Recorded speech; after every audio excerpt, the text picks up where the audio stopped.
Pete'sTools.com. G'day guys, PDF and Pete's Tools. Another beautiful day here in paradise.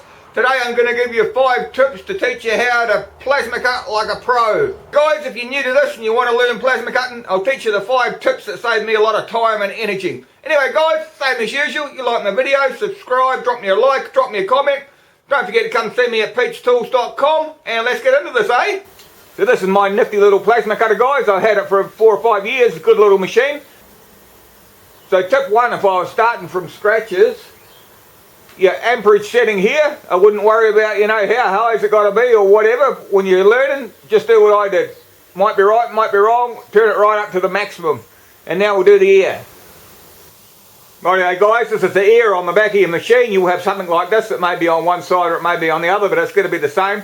And like I did with the amperage, guys, I just turn it up to the maximum ear I can get running through the machine while I'm learning to run it. And I don't know if you guys are anything like me. I'm limited to the size of compressor I have in my workshop. I have a 3 horsepower, about a 50 litre compressor, and it's just a little bit hard for this thing to keep up. It's a bit hard for the old compressor to keep up with my cutter. So I put everything onto maximum first, and then depending on what thickness of plate I'm cutting, then I'll back it off so everything doesn't work so hard, if you understand what I'm saying.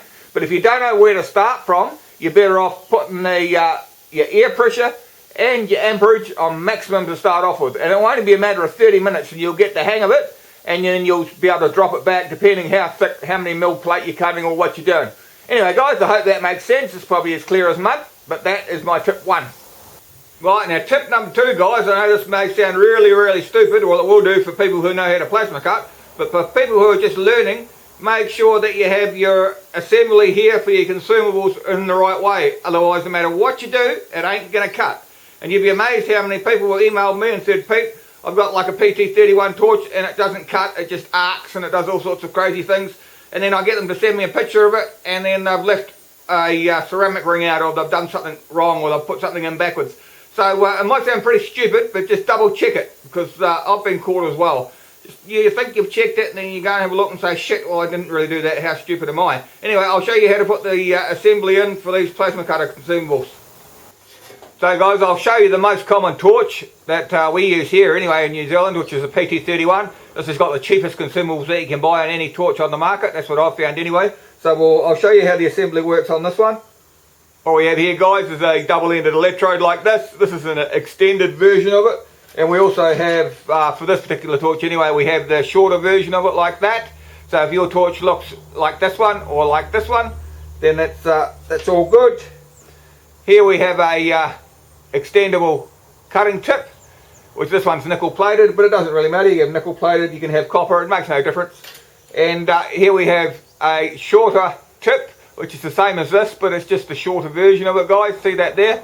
And once again, all these fit in this torch, no worries. You just can't mix and match these ones. Like if you're going to put this torch together and you're trying to put this small tip here, the shorter tip, like so, with the longer nozzle, then it'll screw up alright.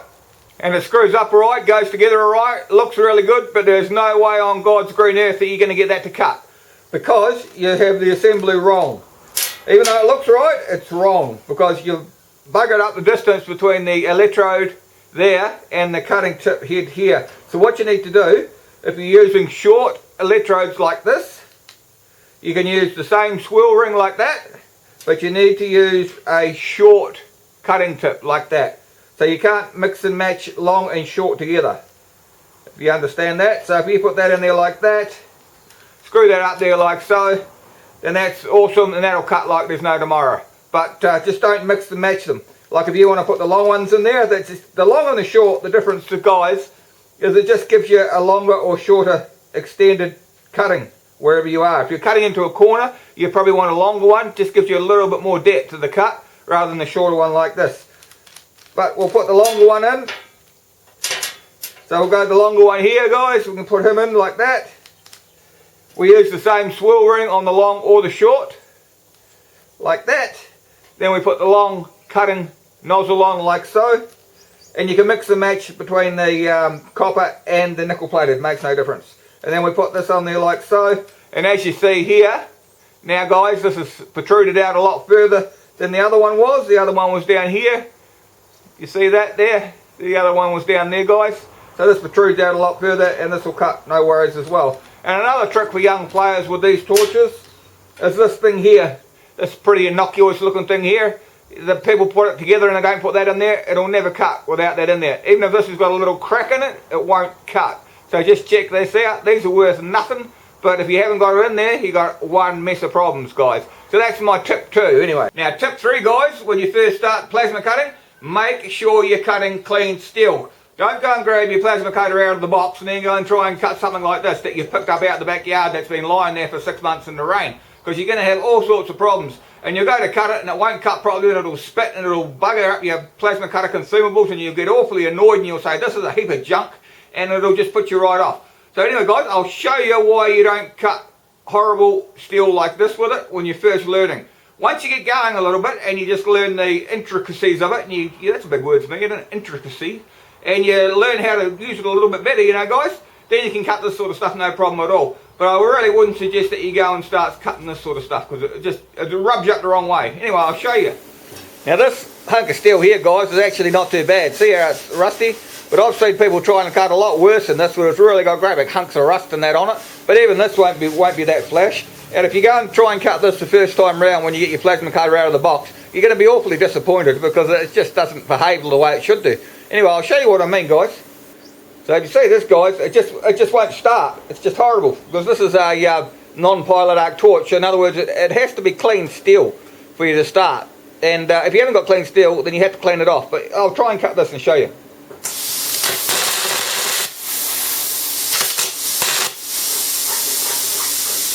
See that, guys? It just won't bloody start. It's just horrible. It's terrible. So if you get your machine straight out of the box and you try and cut this, you're going to say, oh my God, what a piece of junk, I'm going to send this machine back.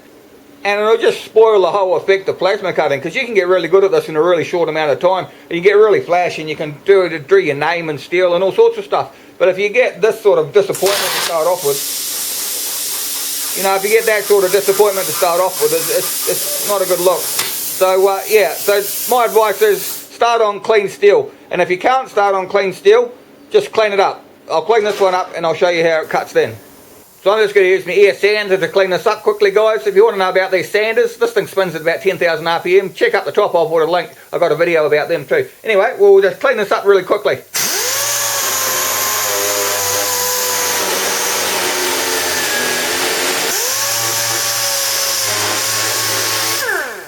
There we go, guys. As you can see, it's got a whole lot of dust on it now. It didn't take that long, did it? Blow the dust off. And just grab a rag and just wipe the rest of it off like that, guys. As you can see, it doesn't have to be perfect. You just got to take as much rust off as you can, and then we'll kick the plasma cutter in the guts, and I'll show you the difference, guys. So, guys, we'll have another go, eh?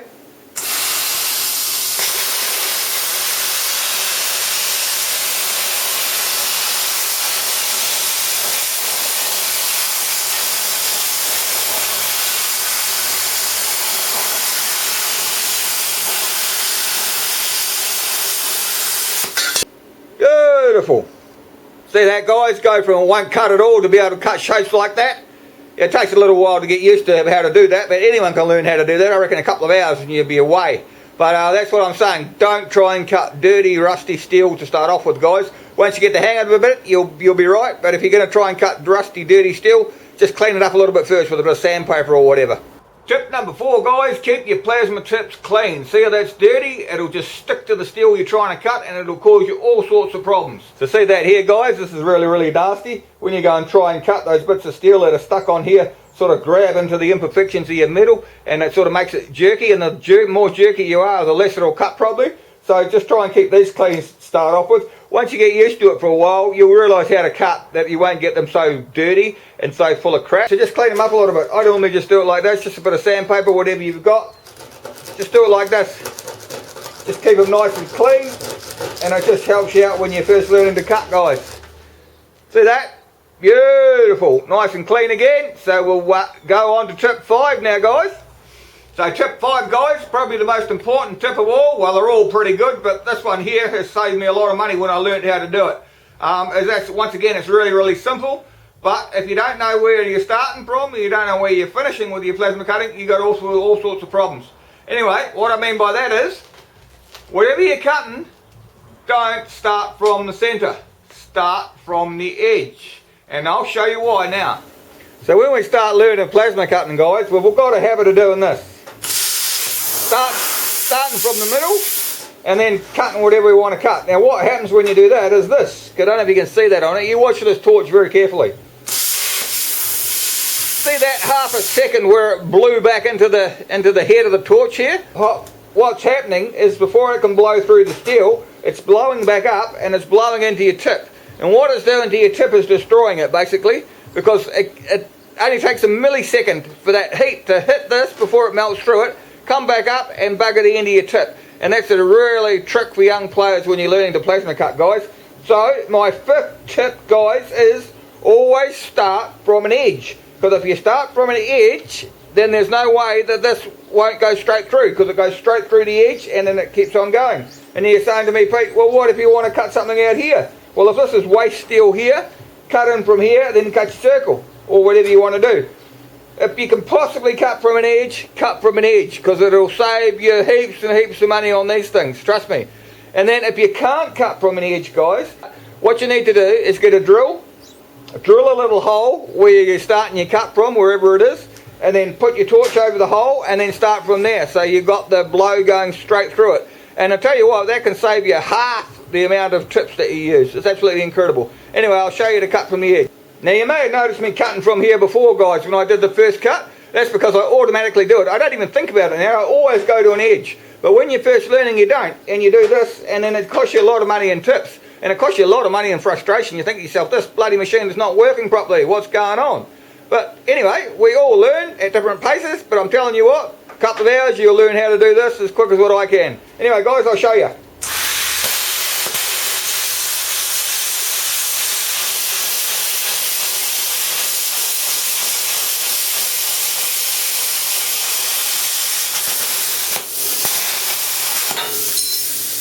See that, guys? Piece of cake. See, I put little jagged edges on that.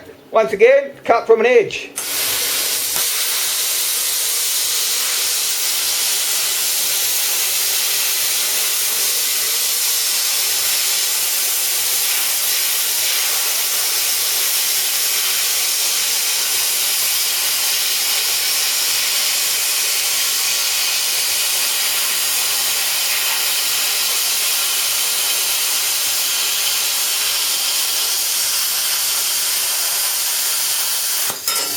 Beautiful once again, guys. Beautiful. See? Nice cut. Beautiful. Cut from an edge, guys. That's really, really important. Oh, and I'll give you a 6th tip for free. If you're cutting on a steel table like this, guys, like this, make sure, you notice how I've got this all the time, I've got it over the edge, so that when I'm cutting, it's not blowing back. If I try and cut this here, on here, what's happening is it's going to try and cut the 3mm steel, and then it's going to try and cut my table. It won't be able to cut the table, so it'll blow straight back up in my tip, and it'll almost instantly bugger my tip. Anyway, that was a free one. Hey, number 6 for free. So there you go, guys, my 6 tips there. You got the extra on there for free on the end. How to go from 0 to plasma cutting like a pro in, I reckon, under 2 hours. Yeah, put your mind to it. You'll be cutting up steel all over the place. You'll be writing your name in steel and doing all sorts of weird and wonderful things. And I'll tell you what, the better you get at this cutting, the more fancy you get your designs and everything else. See, when I started, I just had an angle grinder when I first started cutting steel, and all I could cut was sort of straight lines. Well, they weren't even straight, they were just lines, basically. And yeah, and then I brought one of these, and I thought, my golly, Christmas has come early. And once I learned how to use it, I do all sorts of fancy stuff now. You'd even do fancy stuff when you don't have to do fancy stuff, but you know how it is, that's just me. Anyway, guys, like my video, subscribe, drop me a like, drop me a comment.